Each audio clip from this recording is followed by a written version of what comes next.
Whitney, welcome Hey, back. Katie. It's been a minute, but we have a lot of interesting things to catch up on for corporate baggage because just because it's been the summer and even though we just got over the hump of Labor Day into beautiful fall, corporate America continues to rear its ugly head and we have some things to talk about. It doesn't stop. Breaking news every day, corporate Ev- wise, too. Every day, every day. So I think the topic we're talking about today is trust in leadership. And we've got a couple of interesting things that have popped up over the last couple of weeks that are great examples of how not to engender trust in leadership. And at the same time, I think you and I, in our coaching practices and our consulting practices, we see pretty often how very small things in an organization can erode trust very quickly in leadership. So I think it's important for us to maybe unpack a few of the things that we're seeing that are happening on a bigger kind of global scale, but then also maybe talk about some places that we've seen this on executive teams or other leadership teams that where it's worked really well and what leaders do to maintain or build trust. And then obviously the kinds of things that we've seen over the years. I mean, we have enough horror stories to like create Mhm. a whole movie if we wanted to. But the stories that we have around how, one bad decisions have turned into an epic breakdown in trust for a team or an organization. Yeah, and I think we're going to hit one particular current event and then kind of grab those stories from there. But just one thing I want to emphasize in terms of the angles we might hit, or at least what we're seeing now, too, is that the trust, while maybe eroded because of something that happened internally, and this is with employees or teams, is also being publicized. And then on the flip side, and like shared, and that's the employee brand, and it affects the branding of the customers. Or on the flip side, it's messaging to customers, if it's a product or service or something like that, that then is impacting the internal trust. So it's kind of, this can go both ways. And we're kind of seeing it from many angles, more than we ever have before. I think in the past, it's not like this. You and I both know that it's not like this has never happened. Like this has happened. It happens all the time because All the time. humans are messy. And I think the difference now is that we have access to a lot more information and things are being shared much more. And so we just have more knowledge of it. So it's just really fascinating. When mistakes happen in companies, the word gets around so much faster than it ever did. And we've talked historically, I mean, gosh, you and I have talked about this since 2020, so for like the last 5 years, around how, especially when people were working from home predominantly, or that they would record what their life looks like. And I think you Right. and I have seen over the last 2 years, there's a bunch of people that when they go, get ready with me to get laid off today because they know that it's coming, or because, HR and their manager put a 15-minute pop up on their calendar kind of thing, right? And they record it. And then we see, is this company really good and competent about how it does a reduction in force or a layoff or even just terminate somebody for cause? We've seen a ton of that. So things we learn about companies and how their internal processes work in a public way in real time, in a way that I think there isn't a corporate structure that is set up to be able to actually handle that. Um, and it's a double-edged sword. For years and years and years, you and I have been coaching people and talking with leaders about being authentic and putting themselves out there, getting into social media, making videos, being transparent, being open. Because we know when the message is good and the leader is good and the direction is good, all of those things yield and engender trust and commitment and engagement, and all the things that people say that they really want in their organization. And then when we sometimes give people microphones that are not ready to engender trust or don't have really great motives or aren't ready to be transparent or open or vulnerable or all those things, it can go epically wrong. So, before we talk about the recent incident, the one that always sticks in my mind is um, the mortgage company Better.com. I think this was 4 years Mhm. ago when they laid off all these, Yeah. like, 1,000 people on Zoom, which is, like, the most ludicrous thing in the world. I'm like, the name of your company does not Mm-mm. match how you're actually treating the people, the humans that are doing the great work for you. It was terrible, the message was terrible, like, everything about it was just wrong. We've evolved, thank God no, Mm. actually, we've evolved into where people are now using AI bots to lay people off. Like, we don't even need to have the George Clooney's of the world from the movie Up in the Air Mhm. laying people off en masse, and we don't need a terrible CEO to do it. We can just get an AI generated HR representative to do it for you. So, like, the evolution just continues to get even more abysmal. But it happened in real time, and I thought, "Okay, this should be the signal to all of these business leaders that, like, if I'm gonna make a big, bold move, one, I should probably talk to anybody who knows how the internet works to decide whether or not this is a good idea." But now, because we've encouraged these leaders, like, "No, grab your own microphone. You go and you speak to the people directly," which ordinarily would be a good thing. We have incidences like what we're seeing with the people who are the creators of Oura Ring. And you and I are both health and fitness enthusiasts, and we love technology. And so I mean, we opt into all of these things to help make our wellness better, to help optimize our fitness. And I think Oura Ring has really stepped in it this time. I think 100% agree. We'll unpack that baggage, Heck but yeah. one thing I wanna point out in that is that I think that today, the expectations that not just consumers have, but employees also have, is the desire and the expectation of increased transparency. So they want transparency, they expect it, and the bonus of that, and that's frankly should be table stakes, right? That's varying levels of transparency, but it's higher than it's ever been. The desire and the expectation for it, where you get the mix, where you get like you fall off the ledge there is the authenticity that you mentioned, because you could be authentic and say the wrong thing, and you could be authentic, want to be authentic, and the tone is off, or the messaging is off. Like, just because you're trying to be authentic doesn't mean that you're nailing it. So just because you want to be authentic and you want to share the information, there's a lot of elements that come with delivering that message in a way that actually lands with people, and that's going to be different for different audiences, consumers versus internal and all of that. So I think that's where we're, what kind of signaled to us for multiple reasons this Aura Ring messaging, because when both of us saw it we thought the same thing, and we'll talk more about what that is. But there was the whole headline is that Oura Ring is partnering with Palantir.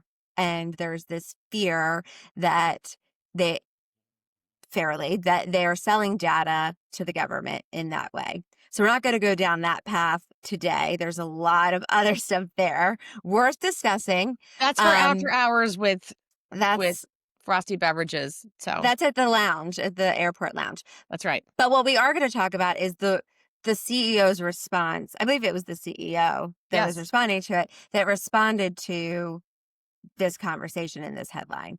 And the overarching observation that I had, that I believe you had too, Catie, was the tone, the defensive tone that he was delivering this in. So, like, we'll talk about like the different things that he actually said, but the overall tone was, I don't this is at least what I took from it was, I don't know why you guys are scared about this. Like, this isn't a big deal. Like, you shouldn't worry about this. We'll never do that. Like, I don't know why you would feel that way. Essentially gaslighting consumers, which not only signals a ton of red flags for me, but also makes me extensively curious about what does the messaging internally look like too? Like, that's a little bit scary.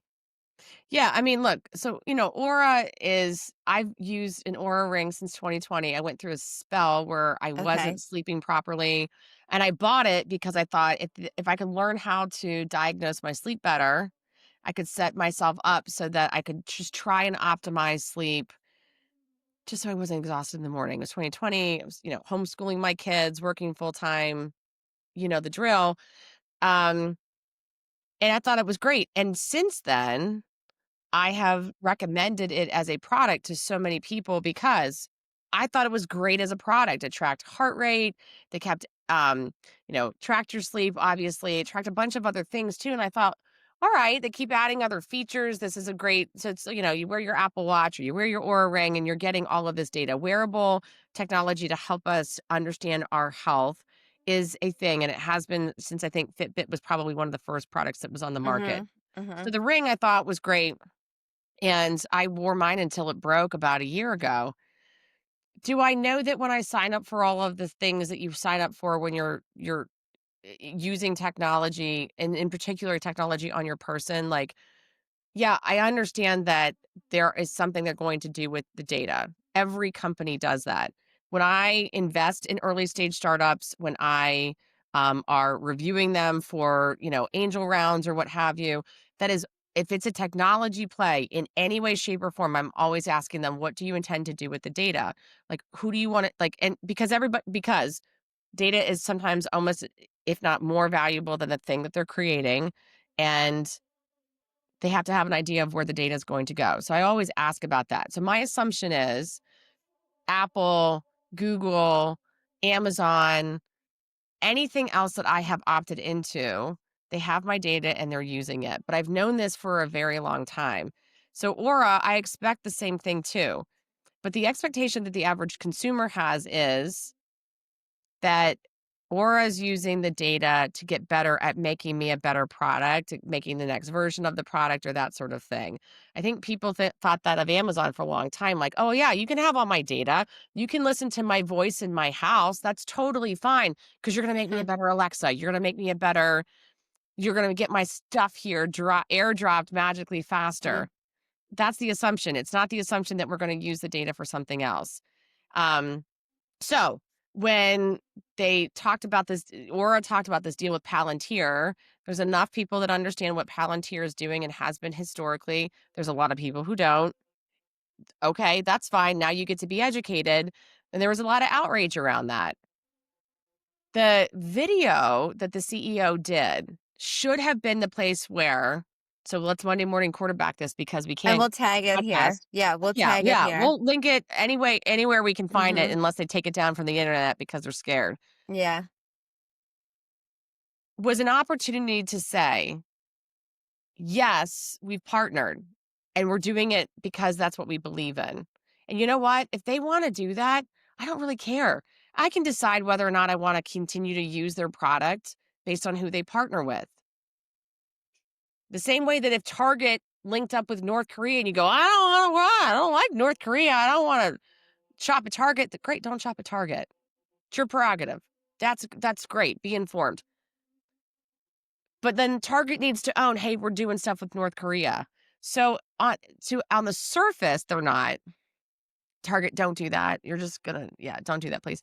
But on the surface Aura partnering with Palantir is their prerogative, and if they really have done what they said they're doing, which is DoD has its own platform and we do stuff for them over there, and everybody else is lumped into the same bucket you've always been in.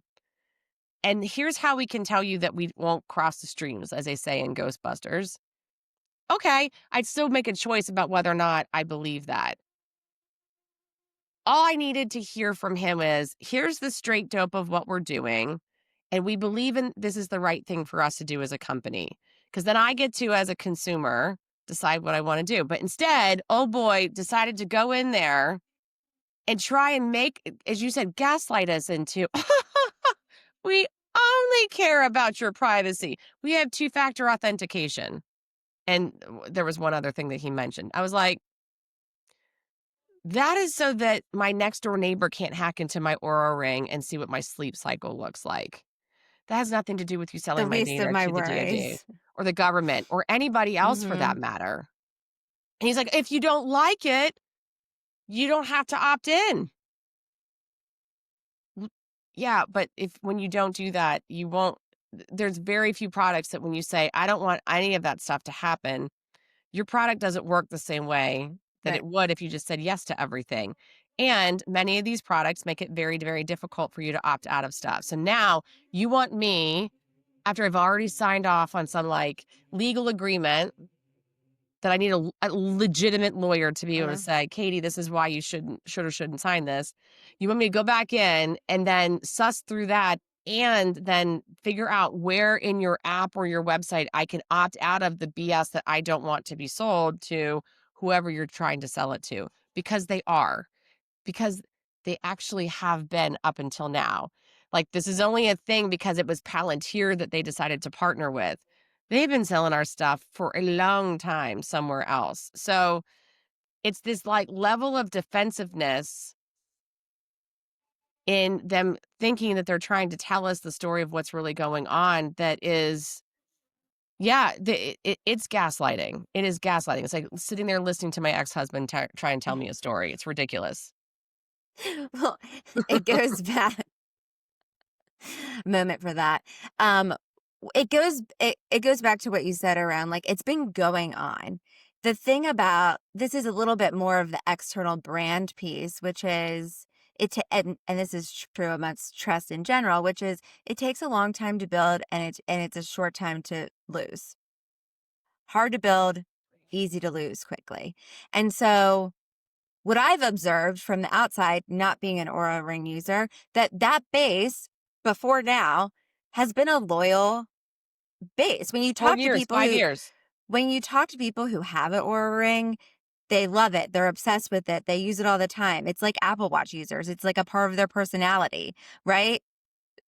So you look at that and you look at a loyal, trusted brand. And then you look at this where we're the CEO is sharing this message, and some of the things that he said hit on what you said should be said. However, you and I both know that words are only 7% of communication. So when you're Right. saying some of the right things, and then that's layered on with a defensive tone and a gaslighting undertone, it's an immediate red flag for people who have any critical thinking skills, which might be limited in today's world, but that's what we're dealing with. There's also like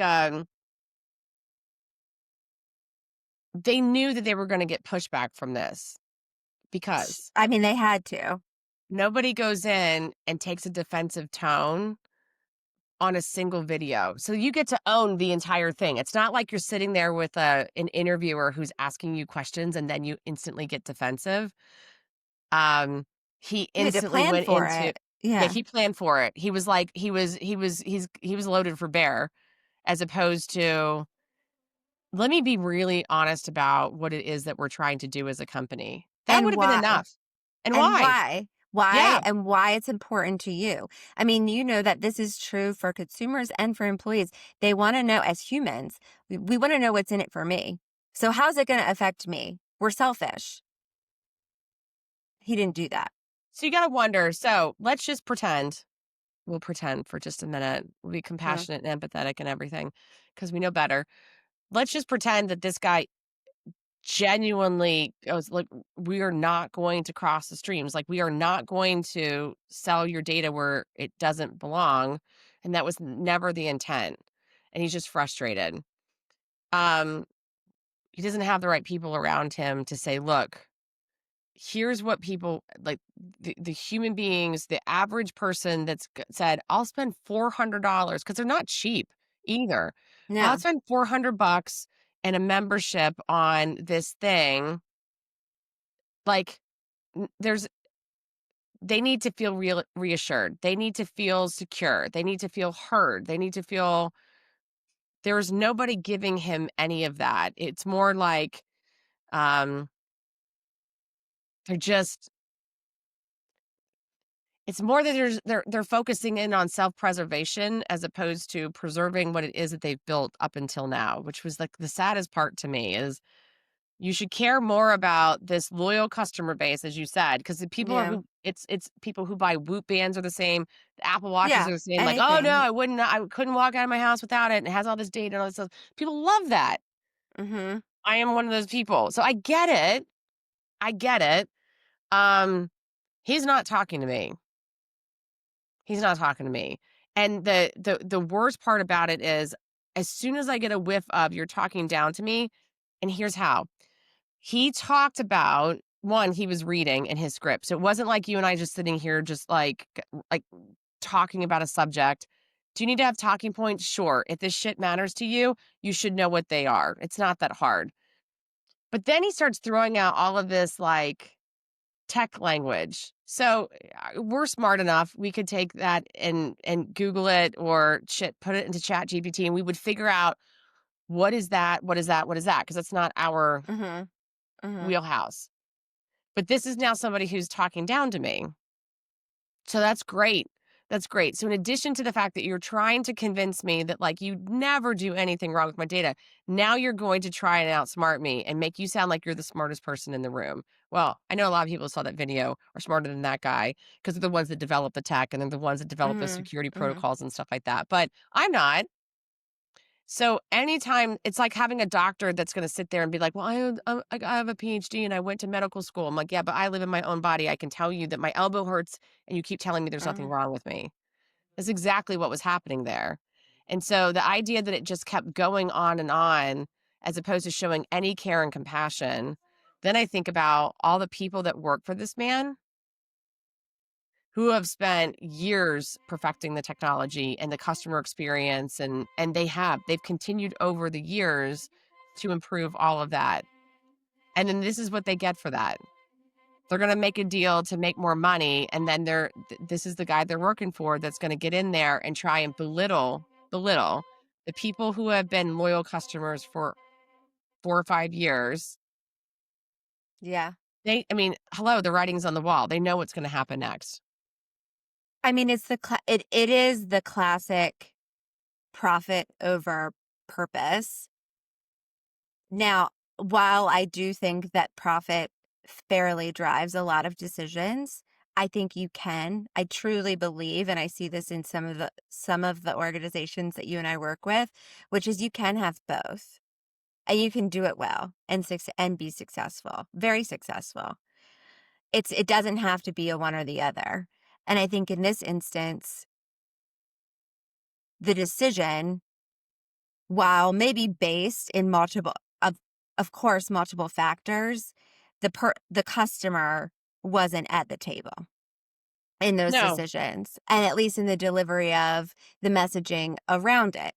Um, I worked with an organization, an apparel sports Mhm. organization, and I worked with a teammate building some of their guiding principles for their footwear team, and one of their guiding principles was that they always had a customer at the table. Now that sounds like something that a lot of consumer brands might have, but they took it to the next level and they really took it seriously, and they described it, and then they listed a few questions that they would always ask at every meeting, and they had an empty seat that represented the consumer at the table during every meeting, but mostly focus were on like decision making conversations.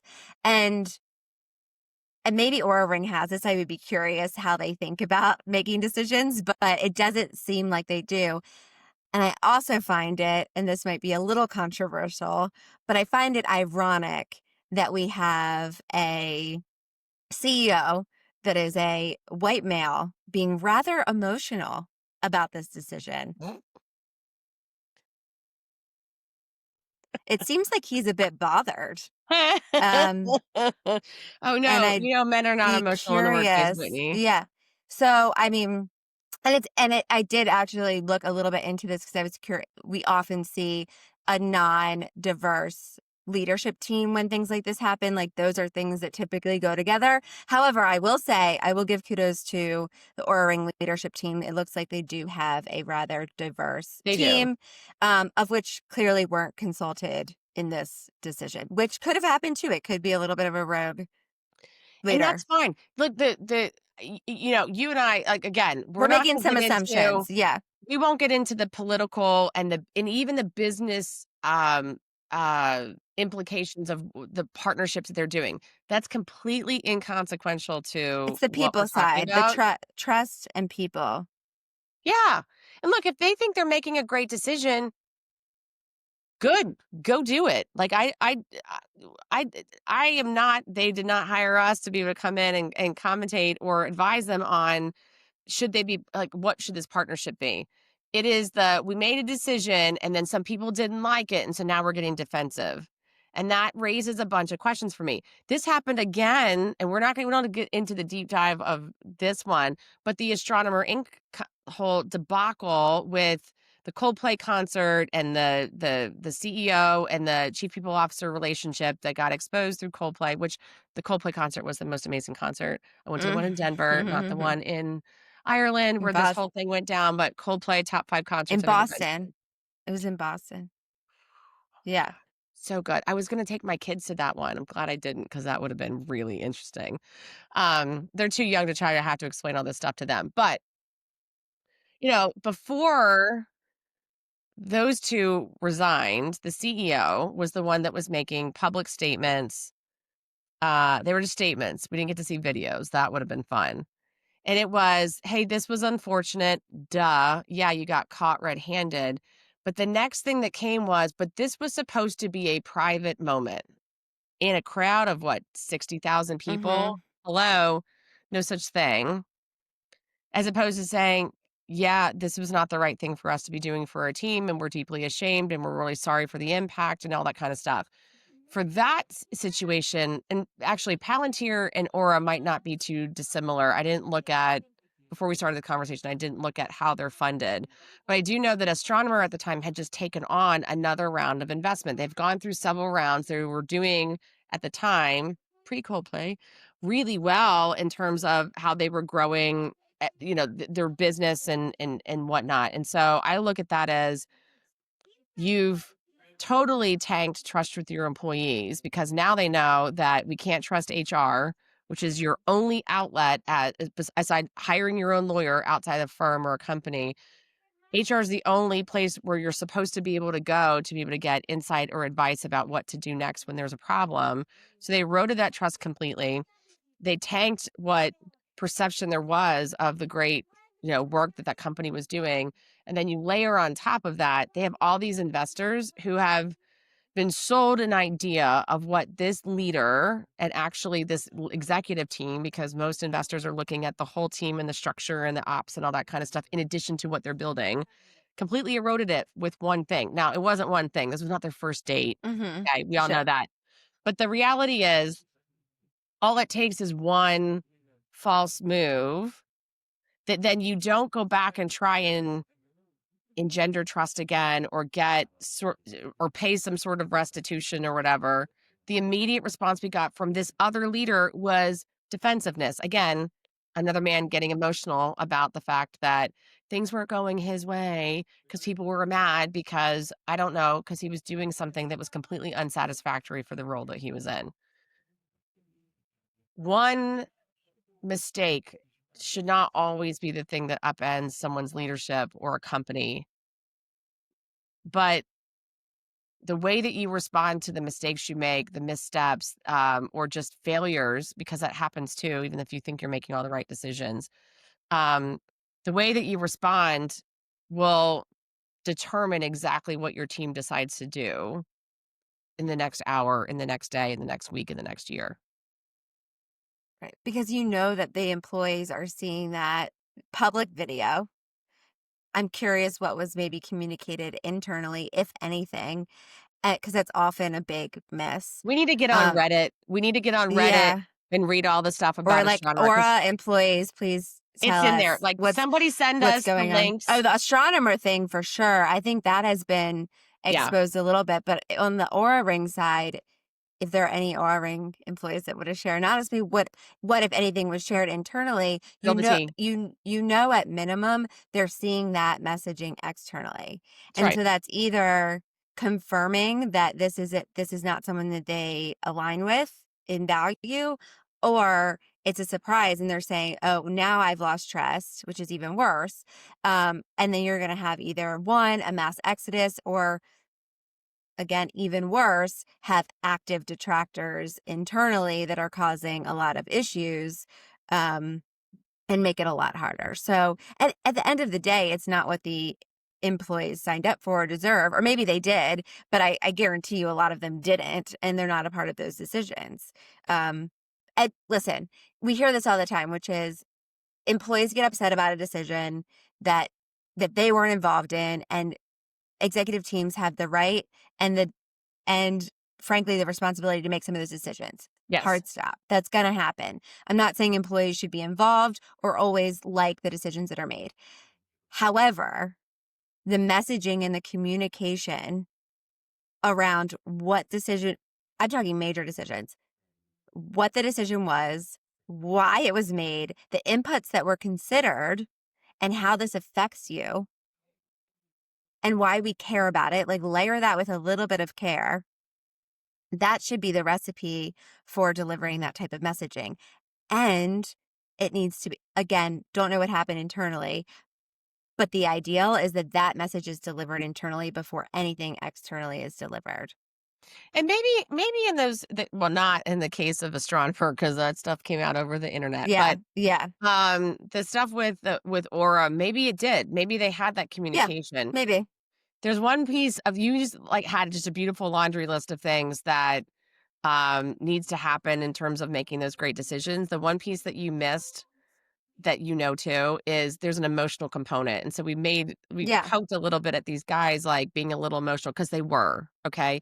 You don't make Yeah. statements like that without being a little emotional, which means they're not settled and resolved in the decisions that they made. So, you know what? If you want to sleep with somebody on your staff, I don't advocate for that, but okay, but you've gotta be okay with doing that, all the way around doing that. Or if you're going to make a business deal and have a partnership that is going to be controversial or might not be received well, you've gotta be kind of resolute about it. Not emphatic like, "This is the best thing ever," but just like, "Hey, this is what we decided to do."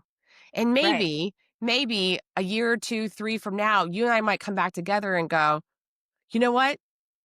They didn't share the data. They didn't step out of line. They really do have the Maybe. best practices of anyone, but there is nothing that you could say to me that would convince me otherwise right now when you are met with defiance in your messaging about how I should Yeah. feel comfortable and good and safe. That's total horseshit. I'm not gonna feel safe and comfortable when you are talking down to me and you're being defiant about this thing that you've done and defensive about how could we think that we would do anything ill with your data? Because 'Cause you're a technology company? I mean, I don't know. in a world where trust is at an all-time low, brands have to overcorrect for that. Because you're going in now this was a they again, we did say, like, they had a loyal, trusted brand, but guards are up. Like, Yeah, trust is low. So, you take any misstep, and this is what happens. And we're not saying, listen, like, "Oh, you need to, like, walk on these eggshells." And when we're talking, I wanna be clear about the emotion piece because you pointed this out, but I wanna put a finer point on it, which is we do want emotion. yeah. But what type of emotion and the balance of that emotion is what's critical. Because what we observed in the Oura Ring CEO was the defensiveness, the hostile, the undertone of hostileness, the gaslighting, all of those things. Whereas on the flip side, what you're looking for, what you want is conviction, stableness, like certainty. You want to feel that authenticity in those ways, not the authenticity in that I'm really not sure about this. Yeah, I mean, I think whenever there's been a, like, natural disaster or a national, like, you got, like, 9/11, John F. Kennedy being assassinated, Martin Luther King being assassinated, the presidents have always, they get on and they do a national address. And so we hear that. And then there's always, of course, like the media pundits like pick it apart, but then the communication people do too about what about those speeches and those statements were really effective. And it's the most effective ones are the ones they are emotional, they are sincere. They don't have to know all the answers, like, there's some parts of it which is like, "I Yeah. don't know, and I'm concerned, I'm confused, I'm wondering, like, Vulnerability. Mhm. vulnerability, like, all of that is in there. And then at some point, though, you feel a sense of strength and resolution and confidence because that person is strong in something they're thinking about, resolute in some part of what's happening, confident in what the direction is that they're going to take moving forward. And in no part of what we're hearing from some of these leaders has it in there. So, how do we distill this into the leaders that are out there listening that are Every thinking day. like they're like, "I am not running that company, and I'm not running that Yeah. company," and they might just be running a team and that sort of thing. You and Yeah, I I have seen think it this, like, over and over and over again with different teams where they're asking, "How do I build more trust?" Or, "We know that trust has been eroded with a leader that's left, and now you have a new leader in there." And so I'd love to hear from you, and I've got some things to share too, about kinds of the things that you do to work with leaders to say, like, "How do we build this before we have a problem, or even when we have a problem, like, we're ready to respond." yeah, this is certainly transferred internally all day, every day, and it doesn't have to be it can be on a very, very small scale in your regular communications. It doesn't have to be something that you're presenting out to the world on. Um, eh, there's there's a ton here, so I'm curious as to what you're gonna share, but the one thing that immediately comes to mind that I talk about in many ways, not just communication, but I think about 2 big things. I know, again, there's multiple layers to this, but 2 big things that I believe and that I've seen build trust quickly. One is vulnerability, and Mhm, that's again, balanced vulnerability. I'm not talking about sharing your entire life story and the first time you're meeting someone or just crying on the phone with someone because you wanna be emotional, like, you wanna be "vulnerable" in quotes. I'm talking about truly relating and opening up about something that might relate to the other person mhm. in that instance, and that takes authenticity. And the second piece is doing that repeatedly and authentically and connecting with those people to truly build those relationships and doing that quickly in a way that is managing and understanding the energy in the room. And I think this speaks to a lot of the intelligence work that we do and I know that you are very heavily involved in, which is understanding not just being vulnerable but being able to understand the response that you're getting back in that, being able to understand and pick up on the energy that you're receiving in order to go in certain directions with that, whether that's in a team meeting, in a one on one. I think that's how you build relationships, deep relationships quickly. Again, I think how you build trust at a high level pretty quickly. Yeah, yeah, I think, being able to read the room, being able to be fully present with people when you're in this critical spot where, they're looking to you for answers, they're looking to you for guidance and direction, and they want to believe what it is that you're saying is, like, the right path forward. The one thing that I have spent a lot of time on, especially for whatever reason this summer, that it's not always around the concept of trust, but it's also about being intentional about how you're, like, behaving throughout the day, how you're setting up your Mhm. day. So, like, the meetings that you have today, like, what am I going to say to this person? What do I need to talk about with this person?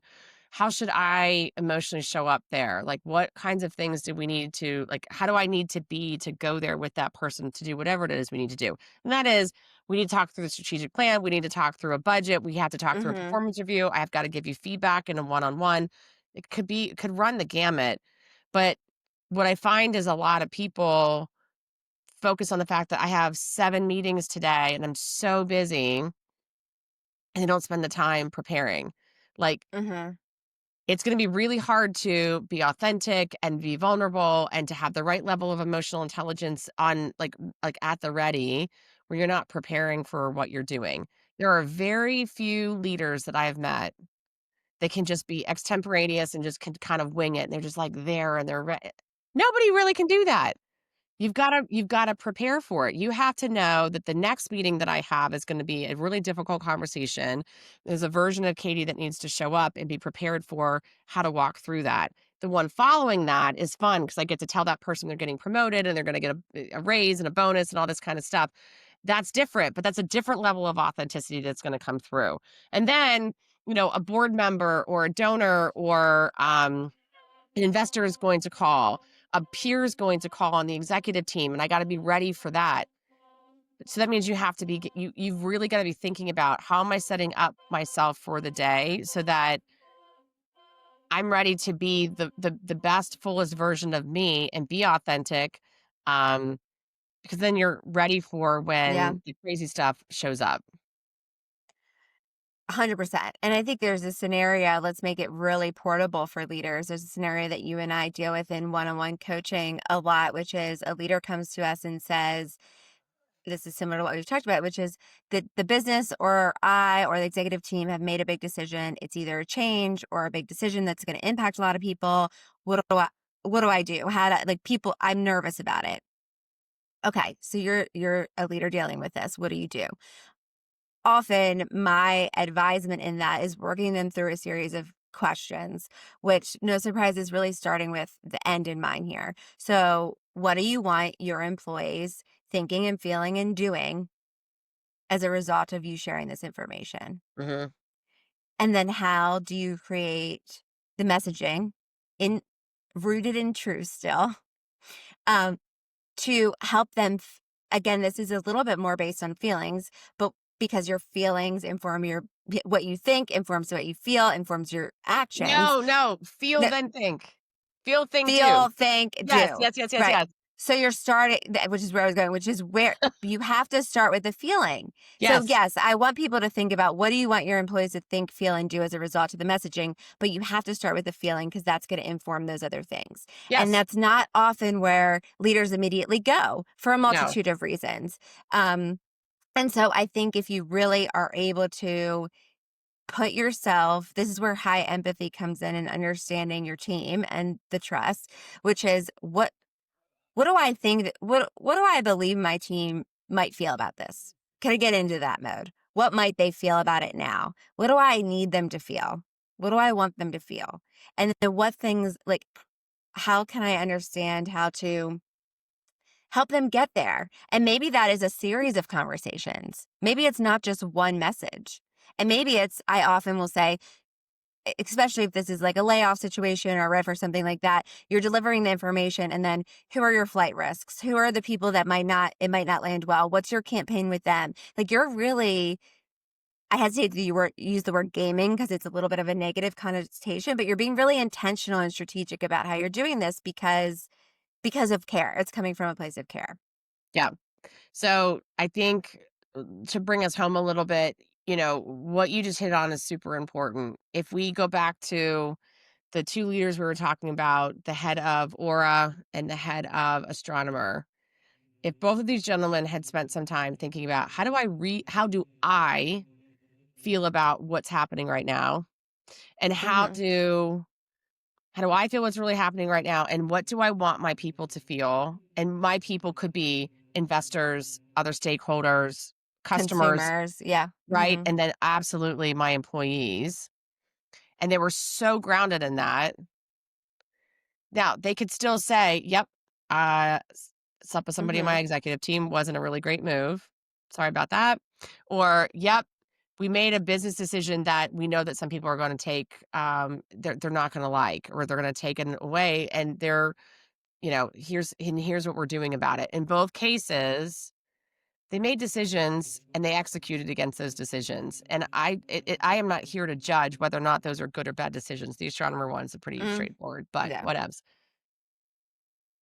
It's more about being grounded in the emotional state that you're in and then being really clear about how you want other people to feel and know and understand and then do as a result of it, as you said, that will make all the difference in what happens next. Do I trust you? Can I still work with you? Should I still work for you? So should I still buy your product? Or do I think that you're lying through your teeth and I'm going to throw my Oura ring in the river, which probably is going to happen, unfortunately. I'm curious to see, you might know this, but I was just gonna look up real quick if there's been any additional posting from Oura Ring. I don't Let's know, see. but it's going to be hard. Look, here's the reality, Whit. Or if It they doesn't erased the matter. video. It doesn't matter. So now, okay, so I am not a tech genius. I have a lot of technology things. I love new tech. So when Aura came out and put out its product, I was a very early adopter. Loved it. Okay. Mhm. And I've loved it for years. I mean, I can show you, I have thousands of emails, people that I have advised that said, this is a good product for you to purchase to help you try and achieve the same things I have from it. Now I have to like roll that back because I am not, it will take a lot of convincing for me to believe anything else that that CEO says, anything else that comes out from that company. It was Right. one video. It was one video. You have to be game ready. You have to understand your emotional state. You've got to be clear on what you want people to know, feel, and do as a result of whatever it is that you're saying, or you will erode trust so quickly and it might never come back, or it might be a very, very long road to get Yeah. back investor, customer, and employee adoption into your leadership. The people will speak with They their will. money. They will. On to the next, we'll see until the next debacle. Until the next business disaster, this is Catie and Whitney and Corporate Baggage signing off. See you next time. Bye.